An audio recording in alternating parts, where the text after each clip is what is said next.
Hello friends, Assalamu alaikum. Welcome to my channel Shadab the খামারি।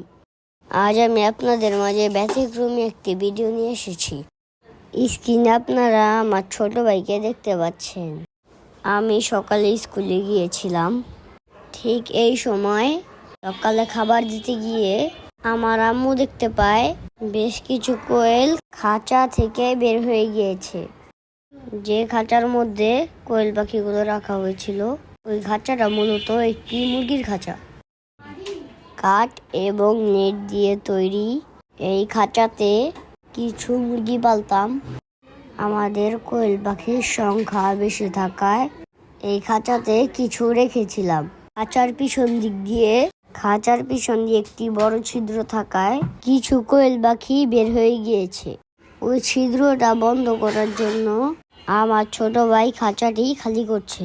আপাতত একটি ছোট খাঁচায় পাখিগুলো সরিয়ে রাখছে। একটি একটি করে খাঁচায় রাখছে আর মজার ছলে খেলা করছে। মাঝে মাঝে পাখিগুলো ছেড়ে দিচ্ছে আবার ধরে ধরে খাঁচায় রাখছে। এর মধ্যে একটি পাখি হঠাৎ ছুটে উড়ে যায়। ধরতে না পেরে আমার ছোট ভাই কেঁদে কান্না। মজার ভিডিওটি আপনারা দেখতে থাকুন। আর যারা আমার চ্যানেলটাকে সাবস্ক্রাইব করেন নাই তারা সাবস্ক্রাইব করে দিবেন। আরও নতুন নতুন ভিডিও পেতে আমার চ্যানেলের সাথে থাকুন। আমার ছোট ভাইয়ের কান্নাটি কেমন লাগলো কমেন্টস করে জানাবেন। আর ওর রাগ করার দৃশ্যটা আপনাদের কাছে ভালো লাগলে কমেন্টস করে জানাবেন। আমাদের ভিডিওটি কেটে কেটে না দেখে পুরো ভিডিওটি দেখবেন। অবশেষে আমার আপি পাখিটাকে ধরে দিয়েছে। সে কি খুশি! পাখি নিয়ে আরো বেশি মজা করা শুরু করে দিয়েছে। এর মধ্যে আমার পাপা খাঁচাটির ছিদ্র প্রায় বন্ধ করে দিয়েছে। এখন আমরা একটি একটি করে খাঁচায় পাখি ঢুকিয়ে ফেলবো।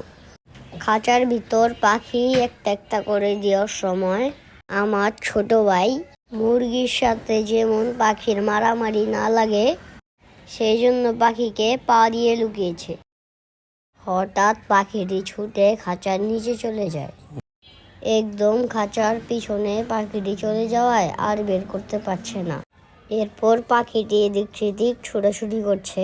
সাথে সাথে আমার ভাইও পাখিটির সাথে ছোটাছুটি করছে এবং অবশেষে পাখিটি ধরতে পেরেছে। আমার ভাইয়ের পাখি ধরা আপনাদের কাছে কেমন লাগলো কমেন্টস করে জানাবেন। আমাদের পরবর্তী ভিডিওতে আপনাদের জন্য নিয়ে আসবো আমাদের একটি মুরগি অসুস্থ হয়ে মারা যায়। পোস্টমর্টেম করে আমরা কি পেলাম তা জানতে আমাদের পরবর্তী ভিডিওর আমন্ত্রণ। আসসালামু আলাইকুম।